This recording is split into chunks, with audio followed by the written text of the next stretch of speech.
entrando otros chicos.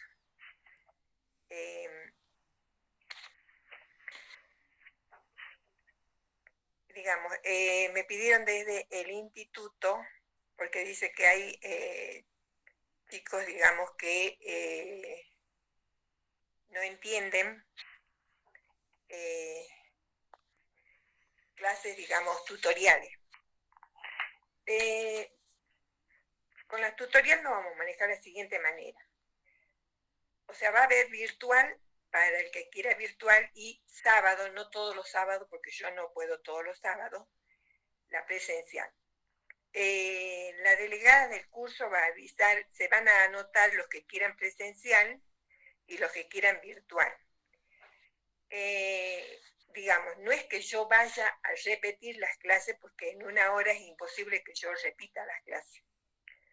Entonces, digamos, como es no entender, la persona o el alumno que no entiende es porque leyó, digamos, no solo una vez, leyó 2 veces el apunte y no lo entendió.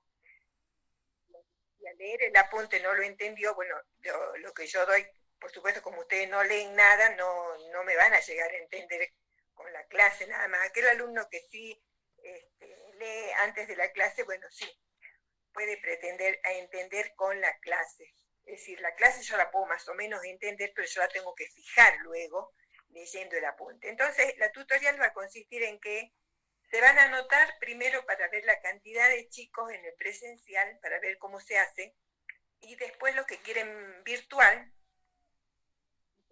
¿cierto? De la misma manera. Si me detengo un poquito es porque estoy ingresando, chicos. Bueno, es decir, ustedes van a llevar anotado, digamos, la pregunta o me van a leer el párrafo que ustedes del apunte no entienden. O sea, lo que dice el párrafo con lo que dije yo. Bueno, pero eso es, digamos, no entender. Entonces, van a existir esas tutoriales.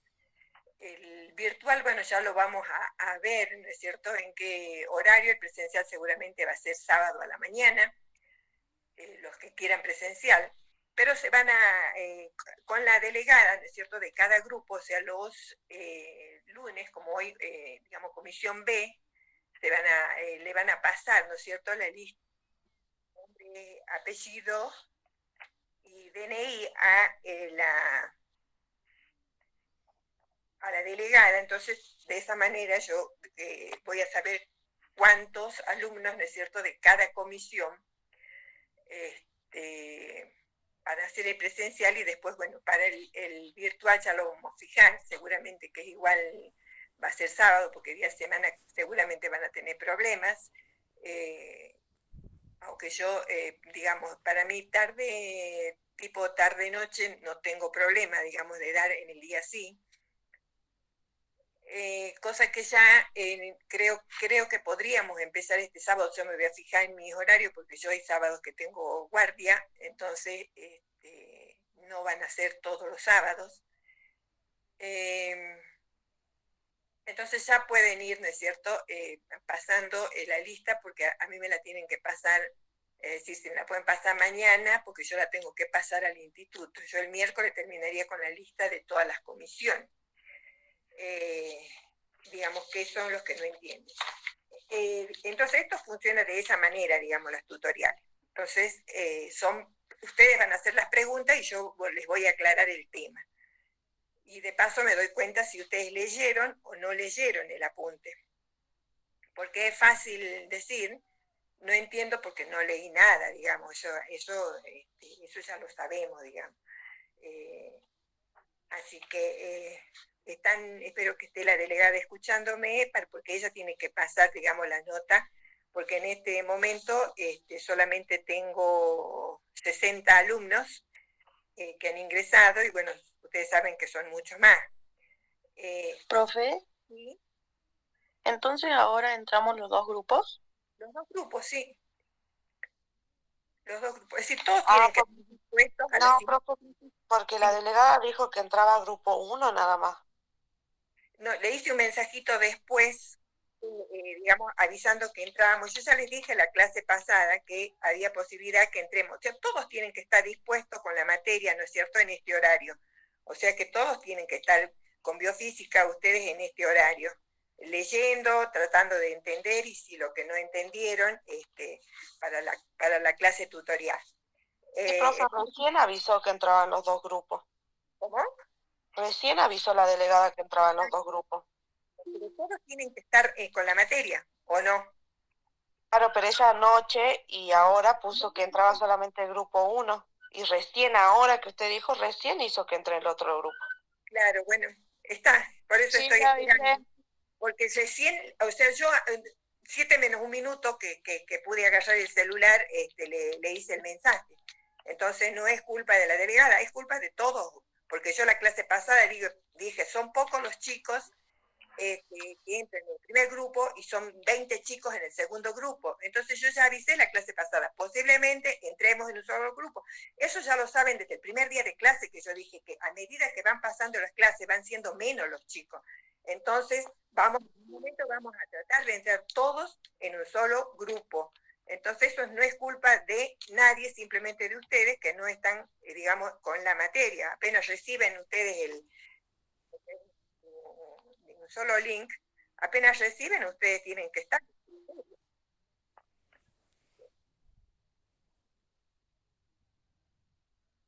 Bueno, entonces, espero que quede claro. Yo ya avisé en el instituto cuál es la modalidad de la tutorial. Profe, ¿podríamos tomar la clase virtual y también la clase el sábado? Lo que pasa que es que el cupo para los virtuales es limitado. Por eso lo voy a dividir así. Los que quieran virtual, es virtual nada más. Por eso necesito la lista. Necesito la lista que me pase la delegada, nombre, apellido y documento, y entonces yo ya sé quiénes van a ir al virtual y quiénes van al presencial. Porque no se olviden que son 4 comisiones, ¿no? O sea, bueno, por ahora es turno mañana, que digamos son los que con los que más problemas pareciera que hay. Entonces, pero seguramente que el turno tarde también va a querer, es para que ustedes se saquen las dudas, digamos, el que no entendió, es cierto, tenemos poco tiempo, digamos, acá, pero vamos a empezar, si entramos en un solo grupo y entramos todos, vamos a tener más tiempo. Van a poder preguntar, ¿no es cierto?, las dudas. Pero chicos, llevo, digamos, muchísimos años en esto desde que, digamos, empezó la carrera en ATSA, dando materia, y sé cuál es el problema, digamos. Entonces, yo, siempre que me han pedido tutoriales, se las di, siempre que me han pedido clases antes del parcial, se las di, pero lo que falta es estudio, sentarse a leer. Aparte, no es una materia que, digamos, les esté dando cosas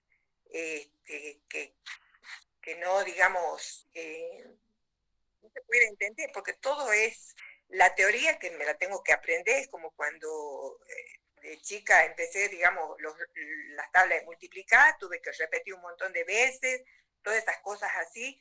Hay cosas que tengo que memorizar, pero después en cuanto a lo que yo les pido en cuanto a aplicaciones que sí o sí les pido, son, digamos, del trabajo diario de ustedes, o sea que no es nada raro, digamos, para no entender.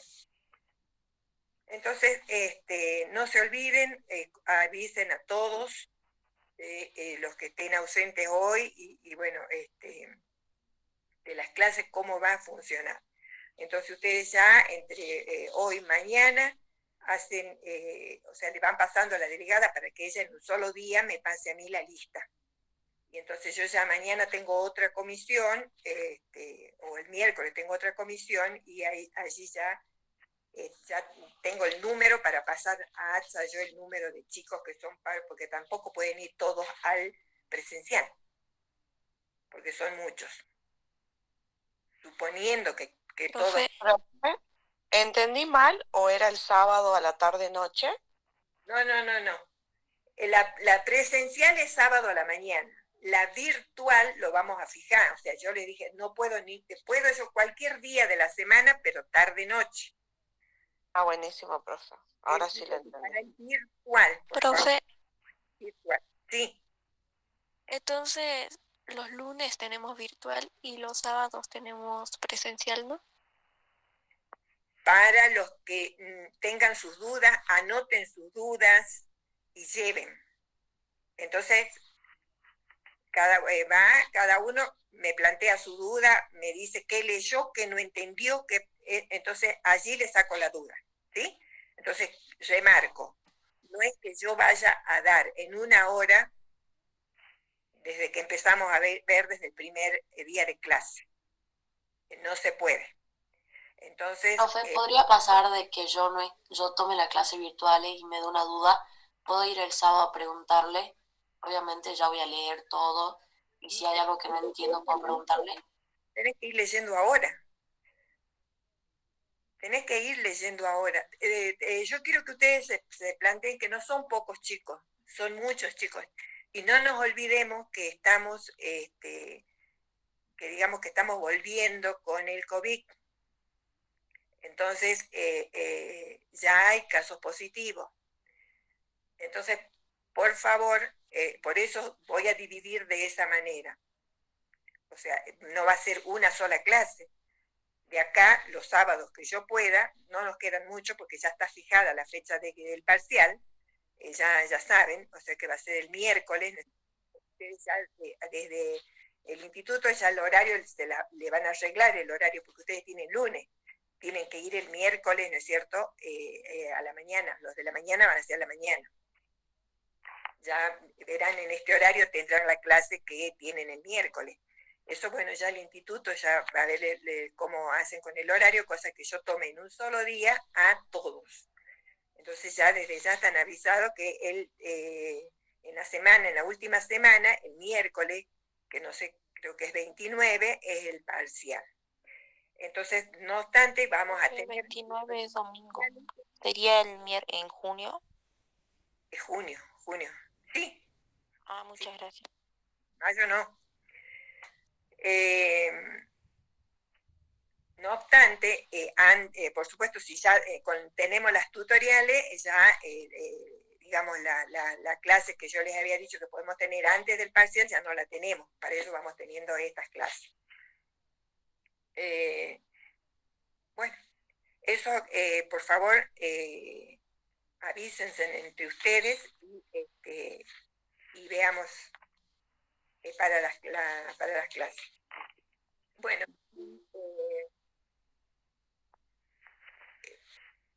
ya van a ser las 7:30, así que empezamos nomás con la clase, porque si no, no vamos a terminar. Perdón, el miércoles de este mes, profe, es el parcial. ¿Qué fecha estamos hoy? 23. Entonces puede ser este mes. El parcial, yo les dije, chicos, es al fin del cuatrimestre. Ustedes saben cuándo termina el cuatrimestre. Profe, este miércoles es feriado nacional. ¿Ah? Este miércoles es feriado nacional. Claro, por eso pregunto.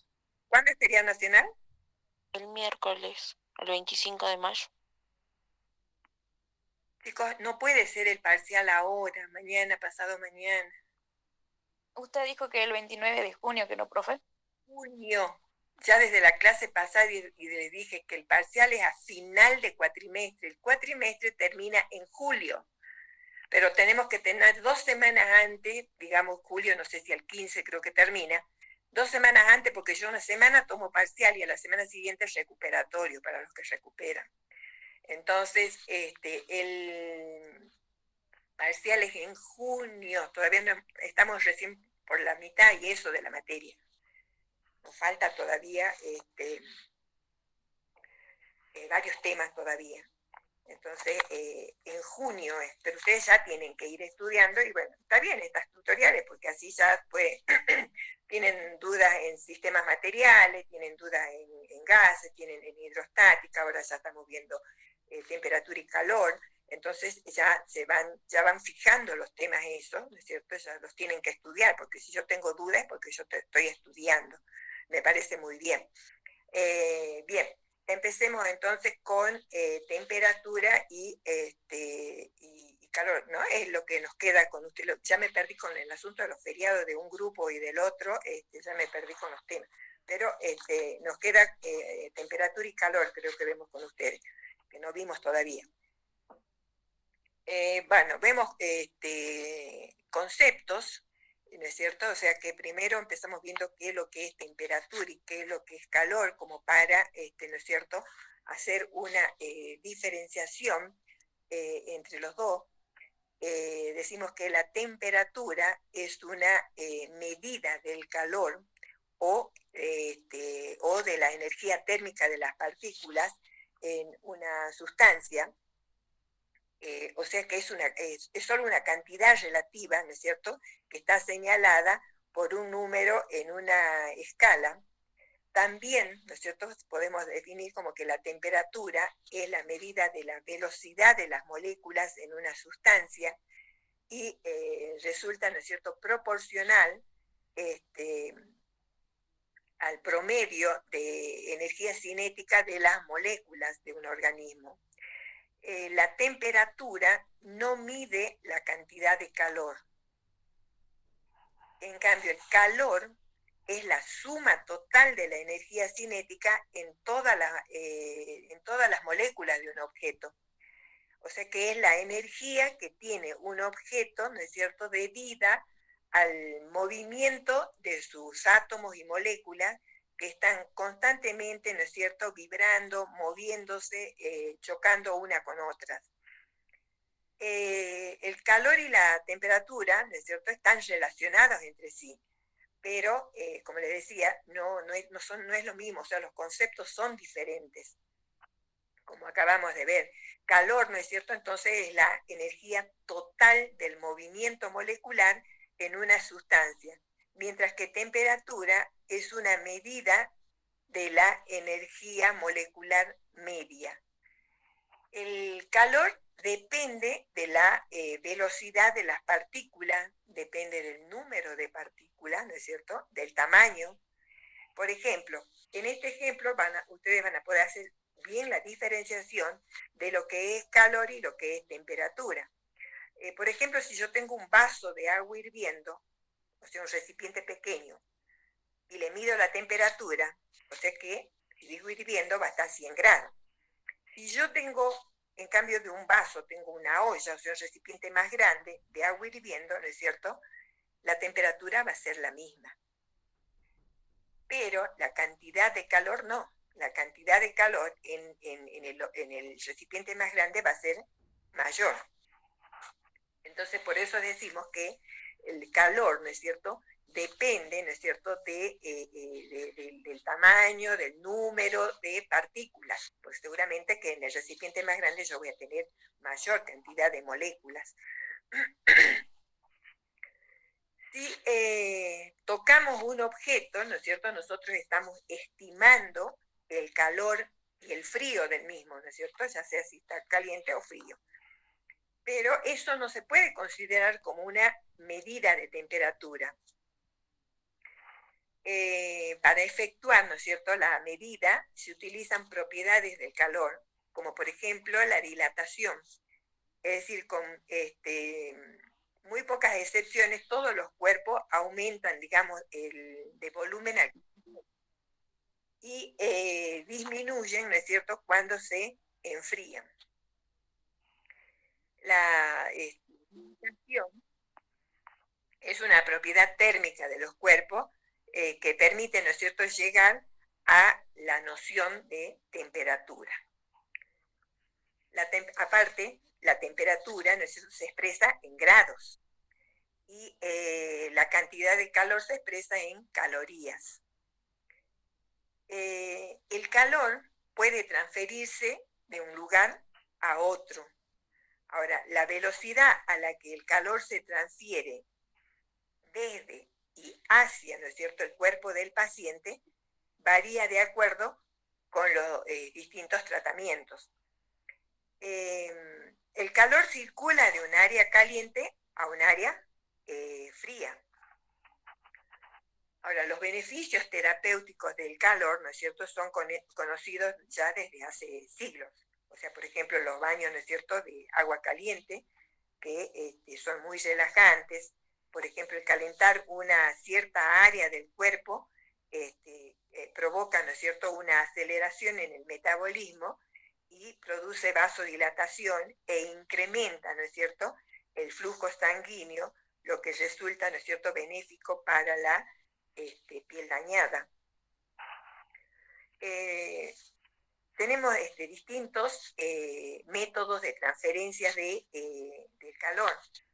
Digamos, estos métodos son la conducción, la convección y la radiación.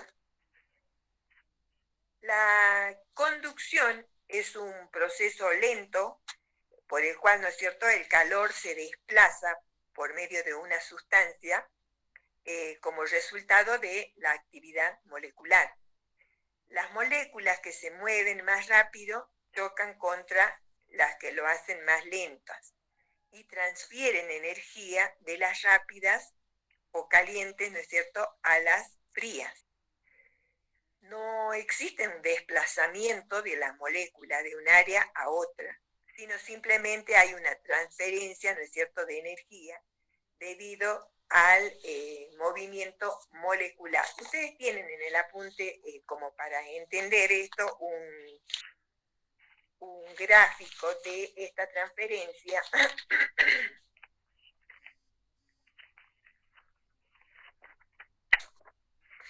en cuanto a la varilla, ¿no? Les muestro dónde está.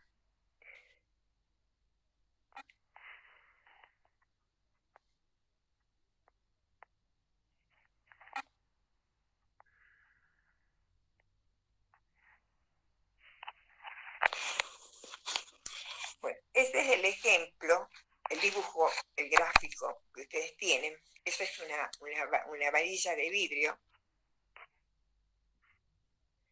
Y les está señalando donde se calienta y cómo este es el área, bueno, este es el área caliente, mejor dicho, este es el área fría, ¿no es cierto? La conducción entonces va desde el área caliente a la fría, como les decía, y no hay, no hay un desplazamiento de las moléculas, o sea, no es que las moléculas calientes vayan hacia el área fría, es este método que es conducción.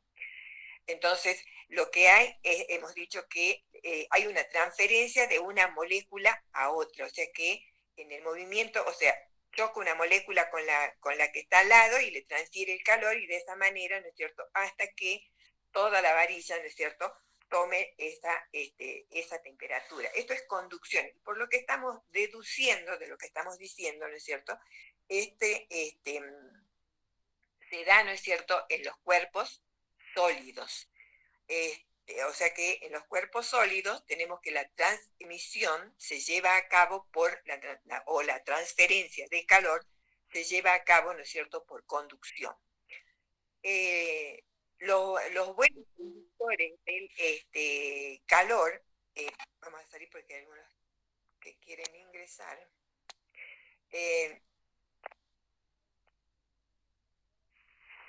Digamos, los buenos conductores del calor suelen serlo también, ¿no es cierto?, buenos conductores de la electricidad. En la transmisión por conducción, dos objetos que se encuentran, ¿no es cierto?, entonces, a distinta temperatura, tienen que estar, ¿no es cierto?, en contacto.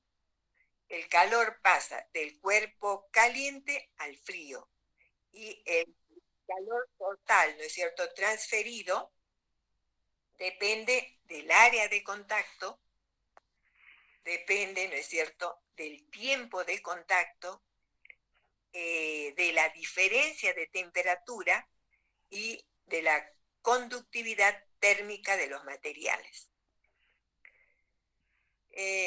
A los malos conductores se los conoce como aislantes. La transferencia, ¿no es cierto?, de calor por conducción es aplicada en medicina a superficies en forma local. Por ejemplo, ¿no es cierto?, la aplicación, digamos, de bolsas de agua caliente, la circulación sanguínea distribuye el calor y se usa, ¿no es cierto?, en tratamientos de neuritis, artritis, contusiones y otras enfermedades. Así como el agua caliente, también sabemos que se utiliza, ¿no es cierto?, o sea, las bolsas de agua caliente, se utiliza también, ¿no es cierto?, el hielo, ¿no es cierto?, o sea, de agua fría.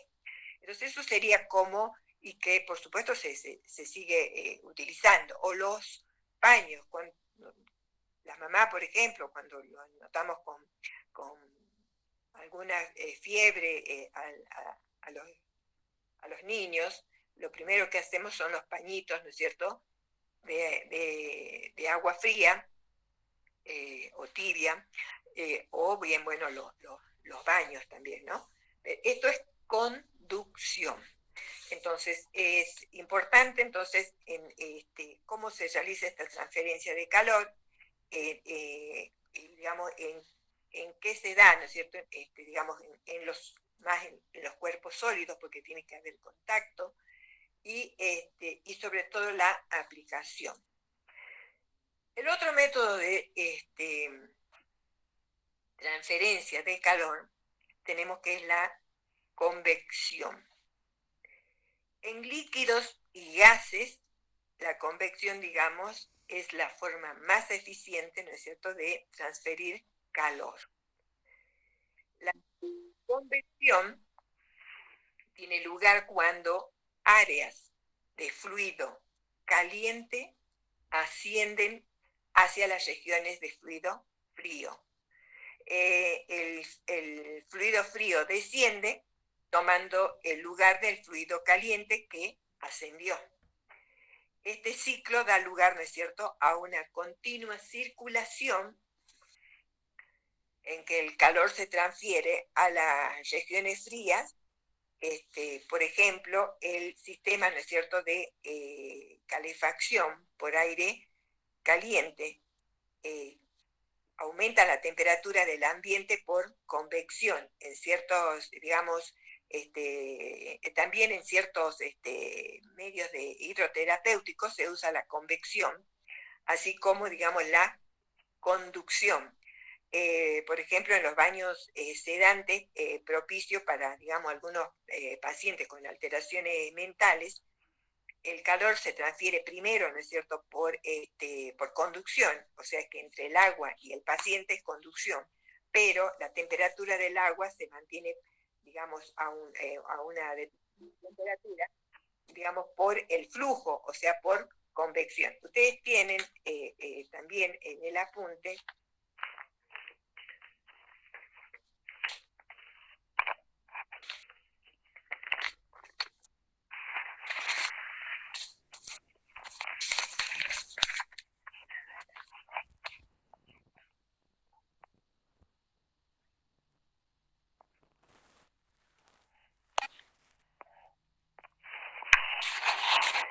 primero tienen este ejemplo.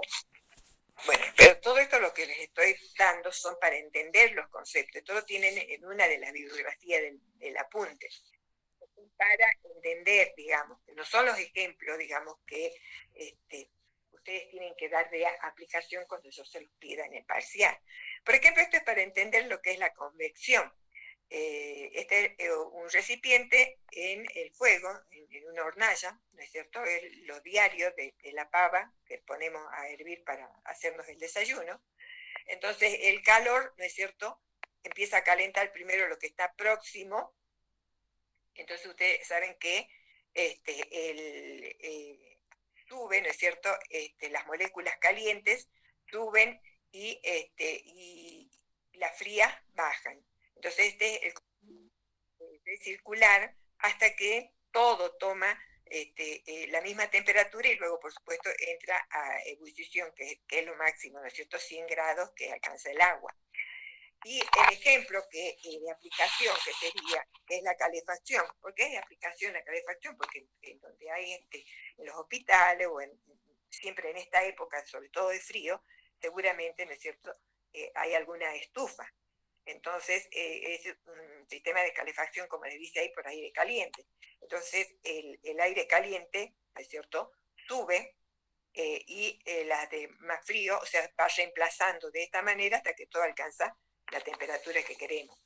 Digamos, por eso también, por ejemplo, que por seguridad seguramente que en los hospitales sobre todo se ponían las estufitas arriba, ¿no es cierto? Lo real es ponerlo abajo porque de esa manera, ¿no es cierto? Circula, digamos, el aire caliente. Este sería así un ejemplo, ¿no es cierto?, de aplicación en salud. Y como les decía, el del baño sedante, eso lo pueden entender, o sea que no es el caso de que cuando el paciente lo duchamos, no, este es cuando es, digamos, en una tina, ¿no es cierto? Tenemos a una determinada temperatura y se tiene que mantener esa temperatura, entonces, ¿qué tiene que hacer? Recircular el agua. Entonces, ese recircular es por convección. Ahora, el paciente, por supuesto, que hace contacto con el agua para poder bajar o ver a qué temperatura tiene que tener, ¿no es cierto? Que sobre todo en estos pacientes con alteraciones mentales, como les dice el apunte. Entonces, allí es conducción. Entonces, eso no nos olvidemos que en qué consiste la conducción y en qué consiste la convección. El otro método, ¿no es cierto?, de transferencia de calor sería la radiación. La radiación es la transferencia de calor, ¿no es cierto?, de un cuerpo caliente, digamos, a sus alrededores. Por ejemplo, ¿no es cierto?, el sol. O por ejemplo, una llama de gas también. O sea, el calor de radiación se usa para calentamientos, ¿no es cierto?, superficiales del cuerpo, por ejemplo, con lámparas incandescentes. La radiación no precisa, digamos, de contacto entre la fuente y el receptor del calor. El calor se puede transferir, ¿no es cierto?, a través del espacio vacío en forma de radiación térmica. Esa radiación, ¿no es cierto?, es conocida como radiación infrarroja. Es un tipo de radiación electromagnética, la vamos a ver en una próxima unidad. Todos los objetos, digamos, calientes emiten energía radiante. Por radiación, ¿no es cierto?, entendemos el intercambio de calor que ocurre entre dos cuerpos que se encuentran, ¿no es cierto?, distantes entre sí. También tienen ustedes en el apunte un gráfico. Bueno, acá tienen otro ejemplo. Por ejemplo, tienen acá, que no les mostré hace rato, por convección, ¿no es cierto? Esto les decía yo, es como un armazón. ¿Alguien preguntó algo? Esto es como un armazón, ¿no es cierto? Esto sobre todo, digamos, lo vi por ejemplo, en una sala de traumatología, donde hay pacientes, por ejemplo, que tienen seguramente capaz que quebrado, no sé, pero pueden tener, ¿no es cierto?, el pie, le tienen que tenerlo levantado. Entonces, supongamos, para usan este armazón para mantener la temperatura, para que no se enfríe. Entonces, lo hace por convección, digamos. Y la radiación, por ejemplo, esto se usa mucho, ¿no es cierto?, en fisioterapia, digamos, ¿no? O sea que las lámparas de calor. Bueno, esto en cuanto a calor y temperatura. Ahora vemos para establecer, ¿no es cierto?, una medida para establecer una medida de la temperatura. Se han ideado, ¿no es cierto?, las escalas, ¿no es cierto?, de medición de la temperatura. Celsius utilizó, ¿no es cierto?, los puntos de fusión y ebullición del agua. Entonces se considera que una mezcla, digamos, de hielo y agua que se encuentran en equilibrio con aire saturado a una atmósfera está en su punto de fusión. Y una mezcla, ¿no es cierto?, de agua y vapor de agua, ya sin aire, equilibrio a una atmósfera de presión, se considera que está en el punto de ebullición. ¿No es cierto? Divide el intervalo de temperatura que existe entre estos dos puntos, o sea, entre puntos de fusión y ebullición, ¿no es cierto? Divide en 100 partes iguales a las que llamó grados centígrados. Pero muchos años después, ¿no es cierto?, porque Celsius más o menos en el 1700, como le dice el apunte, es donde él realiza esto, pero en el 1948 los grados centígrados que él dijo, se los renombra, ¿no es cierto?, como grados Celsius en su honor, pero ustedes saben que seguimos diciendo grados centígrados, donde en realidad tendríamos que decir grados Celsius. Por eso también es la C. Digamos, los puntos, ¿no es cierto?, de fusión y ebullición del agua, sabemos que es 0 grados para el fusión y 100 grados, ¿no es cierto?, para el de ebullición.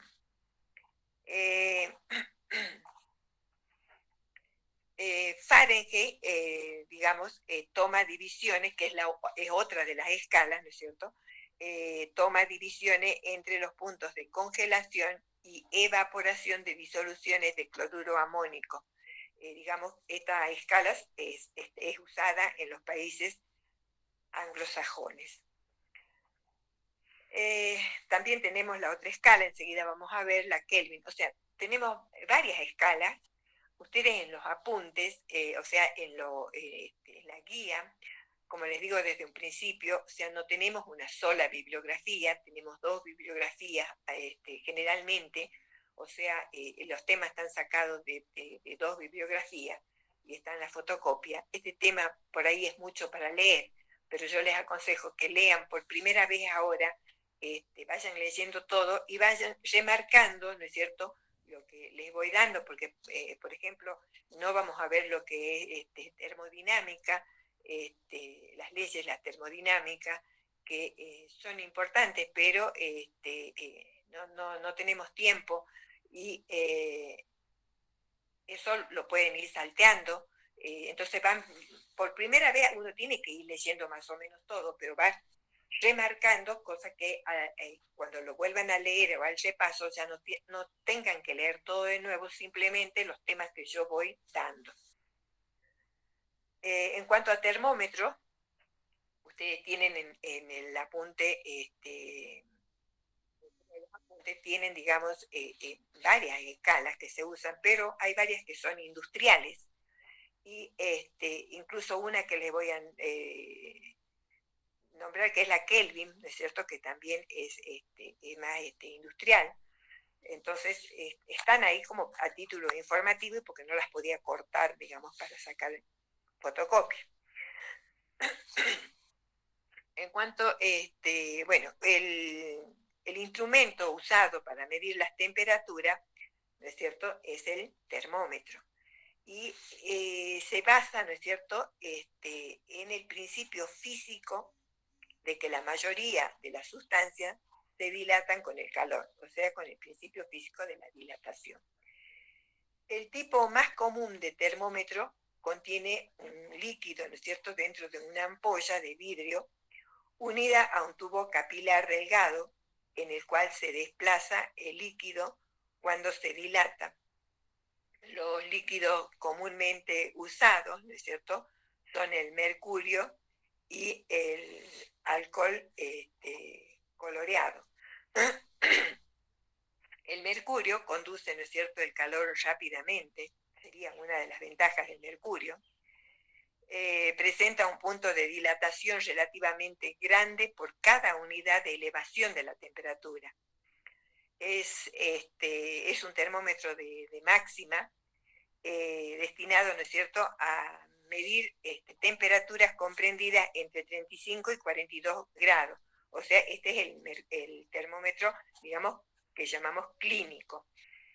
Digamos, se haya graduado en décimas de grado, consta de una ampolla o bulbo y un tubo capilar. Ustedes tienen el gráfico, vean el gráfico, si ustedes acá en el apunte no lo ven muy claro, ahora les...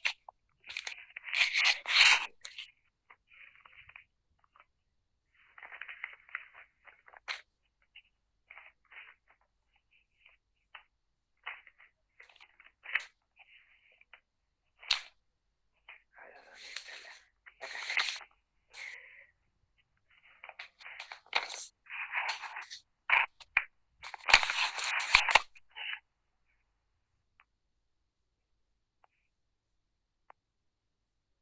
Ahora les muestro el que ustedes tienen.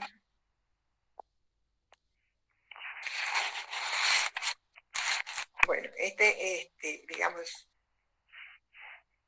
suelo pedir a veces, ¿no es cierto?, el esquema de un termómetro,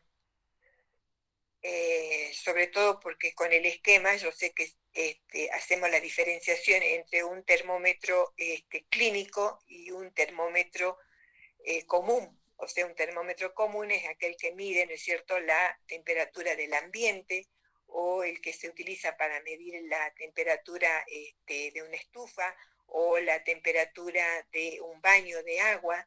Entonces hay diferencias, entonces por eso, digamos, a veces el esquema es importante.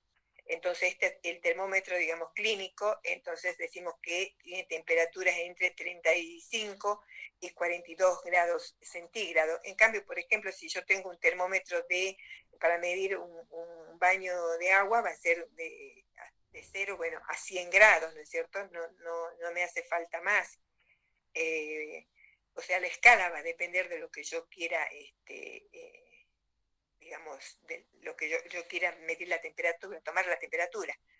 Por ejemplo, en un laboratorio es importante el baño de agua, porque la mayoría de las reacciones son a 37 grados, que son las temperaturas a las cuales, ¿no es cierto?, se encuentra nuestro organismo. Y, por ejemplo, una estufa, por ejemplo, también, que son estufas de cultivo, también son de 0 a 100 grados, digamos, los termómetros. Y el clínico, ¿no es cierto?, es de 35 a 42 grados. Entonces decíamos que se encuentra graduado, este es el bulbo, el capilar, por dentro, ¿no es cierto?, y el capilar se encuentra, ¿no es cierto?, graduado en décimas de grado. Entonces, la ampolla... entre la ampolla y el tubo capilar, ¿no es cierto?, posee acá una estrangulación o una constricción, como les dice ahí el apunte. Eso que se disminuye, ¿no es cierto?, acá entonces el calibre del capilar es mucho más estrecho, y pero que permite, ¿no es cierto?, el pasaje del mercurio cuando se dilata el mercurio, o sea que se calienta un poco, ¿no es cierto? Se dilata el mercurio, entonces pasa a través de esa constricción, de esa estrangulamiento, pero impide, ¿no es cierto?, que cuando ya llegue a la temperatura máxima que tiene el organismo al cual que estamos tomando, midiendo, no retrocede. Entonces, estos termómetros que seguramente se seguirán usando, la verdad que no consulté en el hospital si se siguen utilizando, porque ya como dijimos cuando vimos las clases anteriores sobre esfingomanómetro, que también teníamos los esfingomanómetros de mercurio, y dijimos que digamos, el mercurio como es tóxico está prohibido en los artefactos, ¿no es cierto? Entonces, pero se siguen utilizando, ¿no es cierto? Y esto también en cuanto al termómetro también, o sea que en los países del primer mundo ya no se utilizan. Estos son más económicos que los digitales,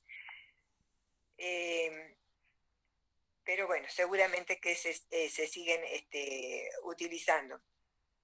Entonces, les decía yo que una vez que alcanza su temperatura máxima, ¿no es cierto?, no retrocede. Por eso cuando, por ejemplo, la enfermera entraba a una sala donde había 2, 3 pacientes, cuando les hacen el control de, digamos, de temperatura, de presión y la medicación, les ponía a todos, ¿no es cierto?, les ponía a todos el termómetro, y después le saca, o sea que no mide en ese momento, sino los va colocando, y luego ella anota la temperatura, o sea, no desciende una vez que lo saca del cuerpo, debido, ¿no es cierto?, a ese estrangulamiento, impide el retroceso, digamos, del mercurio. Para volverlo a utilizar al termómetro hay que hacer golpecitos, ¿no es cierto?, agarrando, por supuesto, no del bulbo, sino del otro extremo, para que el mercurio recién pueda volver, ¿no es cierto?, o sea, vuelva a su posición inicial, ¿no es cierto?, para que se vuelva a tomar la temperatura.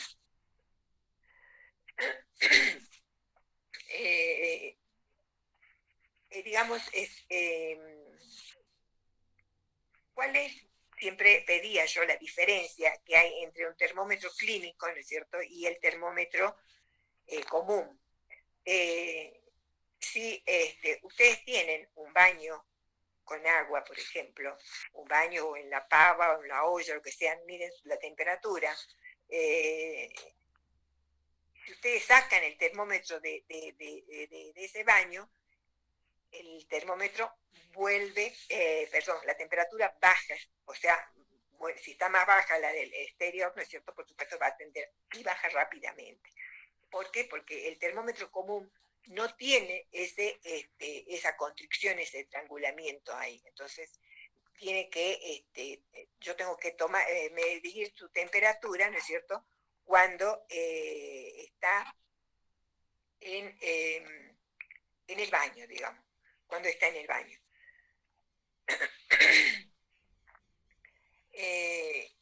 Actualmente, ¿no es cierto?, digamos, vemos, o sea, 3 escalas nosotros, que vamos a ver, como le dije yo, la Fahrenheit, ya vemos 2 nada más. Fahrenheit, nombramos las 3. Fahrenheit, la centígrada, que es la Celsius, ¿no es cierto?, y la de absoluta o Kelvin. Ustedes en el apunte también tienen, digamos, las escalas clasificadas en 2. No hace falta, digamos, eso, verlas de esa manera, absoluta y la relativa. Se utilizan, digamos, para comparar estas 3 escalas, ustedes tienen, ¿no es cierto?, en el apunte, las 3 escalas. También si allí no la ven bien, digamos, busquen en algún lugar donde ustedes la puedan ver bien, porque esto son copias, ¿no es cierto? Ahí están la Fahrenheit, la centígrados Celsius y la Kelvin. Tenemos los puntos, digamos, de fusión, ¿no es cierto?, y los puntos de ebullición de las 3 escalas. Tenemos el 0 grado, ¿no es cierto?, para la Celsius, los 32 grados para la Fahrenheit y 273 grados para la Kelvin. Y los puntos de ebullición, bueno, son 100 grados para la Celsius, sería 212 para la Fahrenheit y 373 para la Kelvin. Frecuentemente es necesario, ¿no es cierto?, reducir una escala a otra, o sea, una unidad a otra. Por ejemplo, sobre todo la Fahrenheit, ¿no es cierto?, a la centígrada o Celsius a la Fahrenheit. Porque, por ejemplo, en Estados Unidos se utiliza Fahrenheit, ¿no es cierto?, y en muchos países. Entonces es necesario saber reducir de una a otra. Digamos, son las de mayor uso esas dos, la Fahrenheit y la centígrada. Existen 100 grados, ¿no es cierto?, entre los puntos de ebullición y congelación del agua de la escala centígrada, y hay 180 grados, ¿no es cierto?, de diferencia entre 32, ¿no es cierto?, a los 212 de la Fahrenheit. Para reducir una lectura de grados centígrada a Fahrenheit, digamos, existen, digamos, ahora yo les muestro la formulita, después en otra clase vamos a ver, digamos, cómo deducimos la fórmula, como para hacer este ejercicio, digamos, si tenemos tiempo. Entonces, después les voy a hacer la igualdad para mostrárselas bien. Justo en este momento se pone opaco. En otra clase, si tenemos tiempo, entonces yo les voy a dar ya bien la igualación, pero con esta fórmula nosotros reducimos de Fahrenheit a centígrada. Entonces, si yo tengo grados, me dan la temperatura en grados Fahrenheit y yo quiero saber cuántos grados centígrados son, aplico esta fórmula. O sea, reemplazo donde dice Fahrenheit por los grados menos 32 y eso por 5/9.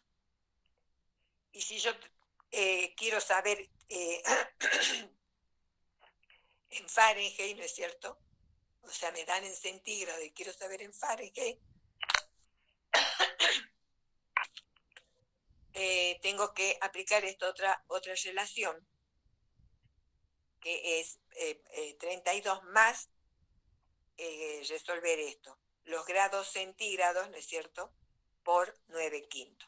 Bueno, esto es como para que sepan, si tenemos tiempo, si yo veo que nos da el tiempo, antes de terminar el tema, les voy a hacer la relación para que no es difícil, o sea que hay que comparar los puntos entre los puntos, hacer la igualdad entre los puntos de fusión y de ebullición de ambas escalas, en este caso la de Fahrenheit y la centígrada.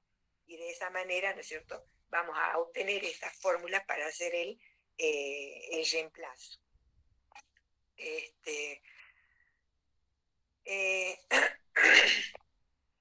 Tengo la garganta. Bueno, nos quedaría, como sé que muchos chicos no... Tengo la garganta, chicos. Nos queda... Perdón. Nos queda transferencia, ¿no es cierto?, de calor, pero es importante que primero ustedes vean bien lo que es transferencia, digamos, de calor así en el ambiente, o las formas de transferencia, para luego, ¿no es cierto?, entrar a ver lo que es termorregulación, o sea, la transferencia en nuestro organismo. Ustedes tienen en el apunte un dibujito que ustedes lo ven bien, que con eso, si ustedes lo ven bien al dibujo, lo van a entender después todo lo que yo les pueda explicar. esta parte también está larga en el apunte, pero simplemente todo lo que yo les dé es lo que yo tomo, digamos, en el parcial. Yo no subí en estas semanas, no he estado subiendo prácticos. Yo no sé si con ustedes queda algún práctico pendiente. Y creo que el último que subí fue, ¿cuál es el último que subí? El que tenía, digamos, de hidrostática vimos y nos quedaba hemodinamia, ¿no es cierto? Sí, profe. Hemodinamia. Bueno, hagamos el práctico porque ese ya es tema anterior, entonces ya luego en esta semana voy a subir para todas las comisiones, ¿no es cierto?, esto de calor y temperatura. Bueno, veamos voluntarios que quieran ver cómo hicieron el práctico.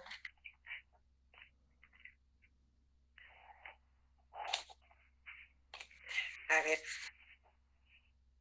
voy a ver, la Lena las preguntas.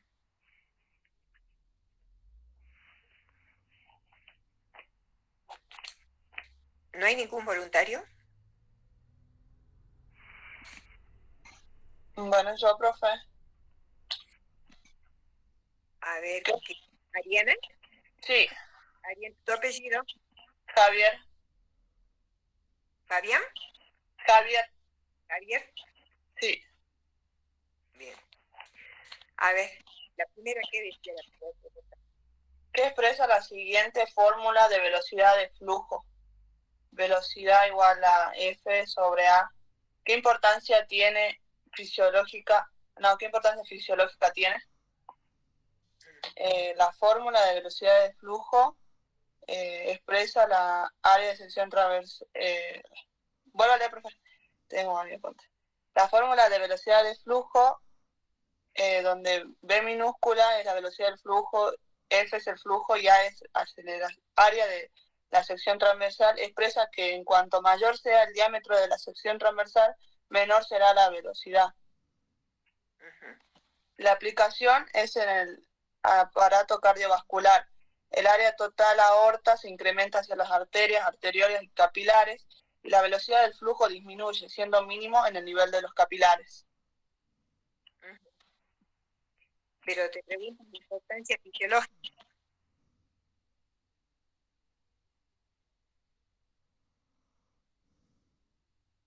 Yo puse eso, profe, que en el aparato cardiovascular. Está bien lo que pusiste, pero, o sea, eso se deduce de la fórmula, ¿sí?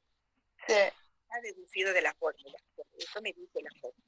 Pero, ¿qué importancia fisiológica tiene nuestro organismo? Que la en la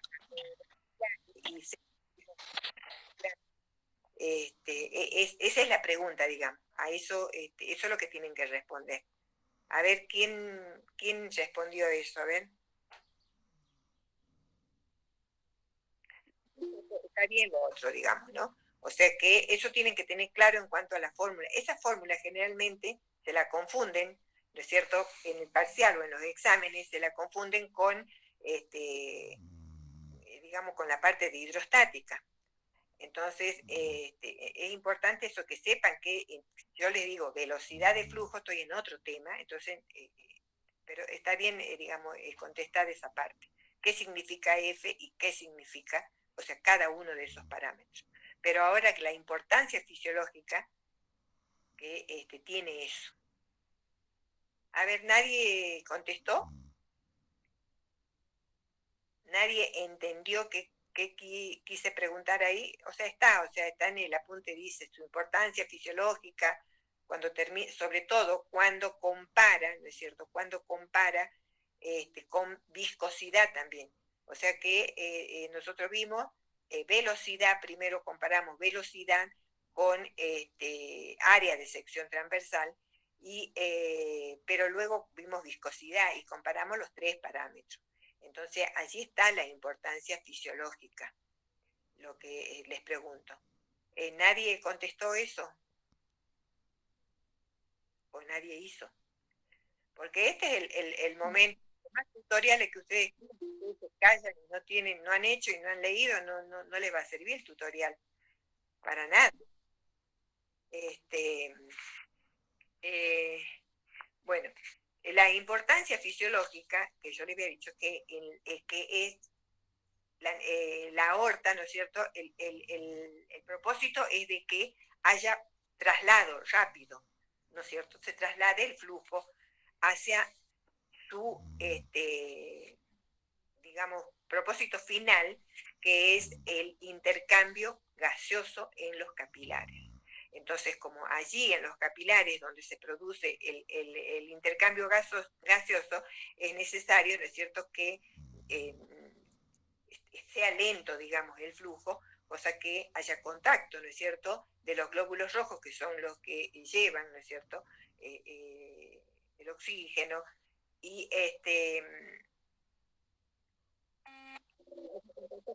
con, digamos, los tejidos, digamos, ¿no?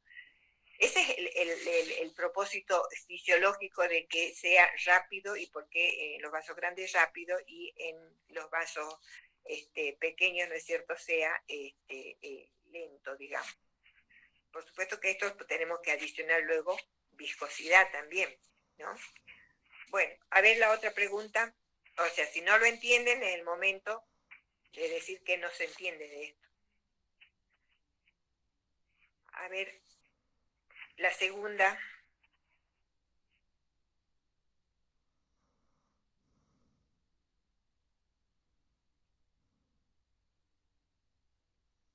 ¿Nadie hizo, chicos? La segunda dice, ¿qué entiende por viscosidad sanguínea? ¿Qué elemento la aumenta y la disminuye? Karina, Cachi. Cachi. Yo, digamos, voy conociendo por lo menos por los apellidos, o me van sonando más. Bien, a ver, Karina. Dice, la viscosidad sanguínea es la resistencia al desplazamiento. La aumenta y la disminuye los glóbulos rojos, los glóbulos blancos y las plaquetas. Muy bien. Así de sencillo. La otra pregunta. Yo, profe. Jessica. ¿El apellido? Coronel. Bien. La velocidad de flujo o caudal sanguíneo es A, mayor en los capilares y menor en las arterias. B, mayor en las arterias, menor en los capilares. C, es la misma en ambos vasos sanguíneos. Yo puse en la B. O sea, mayor en las arterias, menor en los capilares. La velocidad de flujo. Muy bien.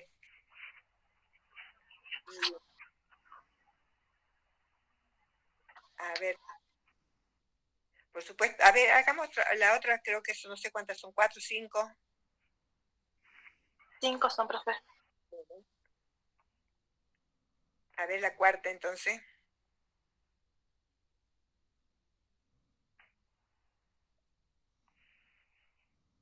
Hay 90 chicos y no hay nadie de los 90.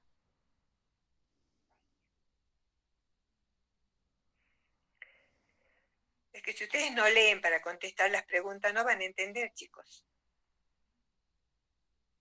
Si yo no leo algo, no lo entiendo, no lo leí. Ya les digo, uno tiene que tratar de leer no una vez, tiene que tratar 2 veces o más.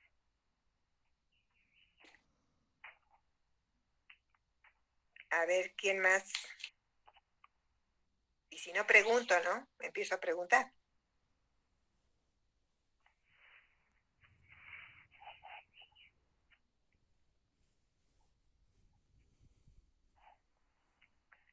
¿Nadie más resolvió, chicos? ¿Profe? Sí. Yo sí la resolví, eso lo había planteado para ver si lo que yo entendí está claro. A ver, Ariana.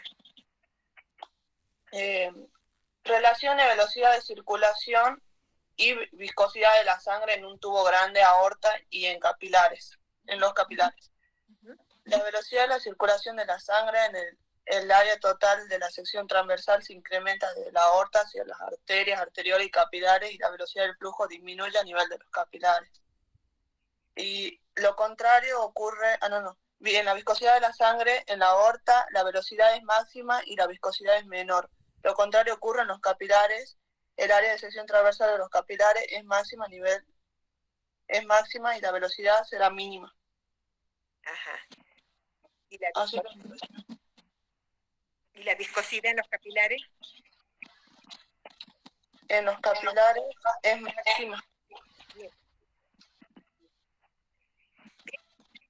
Ya está bien entendido este tema allí. Está muy bien entendido. Bueno, otra pregunta. Yo, profe. ¿Milagros? Sí, A ver, el apellido. Páez. Páez. Sí. La 5 dice, explique la importancia del agente surfactante en los recién nacidos prematuros. Yo puse, el agente surfactante pulmonar es importante en los recién nacidos prematuros cuando se desarrolla en ellos el síndrome de dificultad respiratoria neonatal, es decir, cuando sus pulmones no se han desarrollado completamente, ya que el surfactante actúa ayudando a aumentar la distensibilidad pulmonar y a reducir el trabajo de expandir los pulmones durante la expiración. Exacto, o sea, Yo, esa es la función del surfactante, o sea, que no lo produce el recién nacido, ¿no es cierto? O sea, porque no está completo. profe, yo puse otra cosa, no sé si puedo leerlo. A ver, sí. El agente surfactante es un agente tensioactivo, porque en los recién nacidos lo producen el surfactante a partir de las 36 semanas de gestación. Cuando nacen antes de las 36 semanas es un prematuro. Y al ser prematuro no tiene el surfactante y es la capacidad que es la capa que rodea al alveolo. Por lo tanto, el alveolo se colapsa y al colapsarse el paciente prematuro no puede respirar por sí solo. El surfactante produce una tensión en los alveolos para que no se colapse y el paciente no tenga una dificultad respiratoria. Sí, es lo mismo, nada más que, sí, explicado de otra manera, pero es lo mismo. ¿Cuál es la función del surfactante? Está bien. Profe, también su función sería reducir el síndrome de... ¿Suficiencia? Sí. Bueno, digamos, la insuficiencia es eso, es no poder respirar, ¿no es cierto? Esa es la insuficiencia. Entonces, y bueno, y el motivo es ese, no tener ese, no poder fabricar su surfactante, porque es prematuro. Entonces, esos neumocitos de tipo 2, que son, ¿no es cierto?, los que donde se producen, entonces no, o sea, es lo mismo, digamos, o sea, falta ese, ¿no es cierto?, ese agente tensioactivo para que ese bebé pueda, ¿no es cierto?, respirar bien. Entonces se lo administra exógenamente y bueno, y funciona bien. Bueno, esas eran todas las preguntas, ¿no? Bueno, Sí, profe. Bueno, si ahora quieren plantear, tenemos tiempo, entonces la próxima clase yo ya preparo más material, cosa que vamos a tener más tiempo, digamos, para no estar a las corridas, digamos, haciendo un solo grupo. Y ustedes ahora vayan leyendo, vayan anotando sus dudas, porque así en la clase se van sacando las dudas, digamos. Y no hay necesidad de que, digamos, tengan que ir un sábado, digamos, al presencial. Bueno, si ahora alguien tiene alguna duda, alguna pregunta o sobre lo que se explicó ahora, bueno, podemos plantearlo ahora. O sea, tenemos tiempo ahora de hacerlo. Disculpe, profe, entonces los sábados usted va a dar clases presencial. Bueno, todos los que llegaron al último no tienen ni idea lo que se habló al principio. No, yo creía que se dividía en dos grupos. Bueno, sí, Sí, ahora no, es que yo les dije ya de la clase pasada y les dije a todos de que ingresan pocos por grupo, les dije que está bueno que hagamos un solo grupo. Y yo, como les vuelvo a repetir, los primeros días de clase yo les dije, son muchos al principio y después hay muchos que abandonan, hay muchos que van quedando libres, entonces va a llegar un momento que vamos a hacer un solo grupo. Entonces, y es mejor, digamos, porque allí tenemos más tiempo, digamos, que he dividido en dos grupos. Profe, Sí. profe, ¿y si ahora quedan gente sin Bueno, entrar? quedaron chicos sin entrar, profe. No muchos, así como 30, pero quedaron unos cuantos sin entrar. Yo tengo lugar acá para que entren. Y a mí no se me presenta nadie más acá. Yo ingresé a todos. profe, hay una profe, compañera ya que somos está intentando entrar y me dijo que usted la rechazó. No, yo no rechacé a nadie. Es A que en un nadie. momento sí éramos, profe, más de 98 chicos sí éramos, profe. Pero le estoy hablando de hace como media hora antes, sí éramos, sí estaba llena la clase. Ahora sí abandonaron, calculé que abandonaron 6, 7 chicos. Pero hace rato sí estaba llena la clase. O sea, llegaron a 100. ¿Sabés cuándo se presentan y que yo no los rechazo? Simplemente el mismo. Es cuando están. Claro, eso es lo que le estoy diciendo, profe, hace rato. No es que usted lo rechazaba, sino que se llenó la clase. Pero esos chicos que quedaron sin entrar, ¿cómo hacen? ¿Tienen ausentes? Bueno, no. Ahora, bueno, abandonemos ahora la clase y yo los ingreso. O sea, no es mucho yo lo que les tengo que dar, que lo que tengo que dar, pero todas las clases, chicos, ingresan 60 y después ingresan 20, o sea, son 80 en total. Todas las clases es así. Entonces, ahora, bueno, sí, ahora decimos, hacemos un grupo y van a empezar a ver, no tengo problema en dar dos clases, o sea que no, yo no tengo drama. Bueno, ahora abandonen todos y que ingresen los que faltan. Hasta la próxima. Hasta la próxima. Hasta luego, profe. Profe, disculpe, yo le quería hacer una consulta. Por favor, rápido, porque si no, el otro grupo no Esas tiene... copias que usted nos mostró en la clase, esas son las copias que están en lo que sería el Classroom, ¿no? Sí, a esta altura están preguntando. No está en el Classroom, profe, yo lo busqué mientras usted estaba mostrando. Si están en el Classroom, yo los tengo. Yo los tengo impresos y si están. ¿Cómo se llama? Calor y ¿Cómo se temperatura.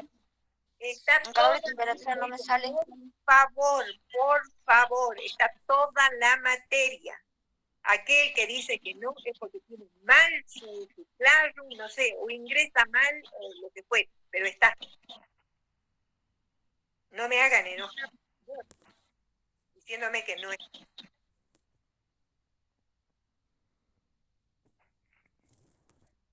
Por favor, abandonen, chicos, si no puedo ingresar.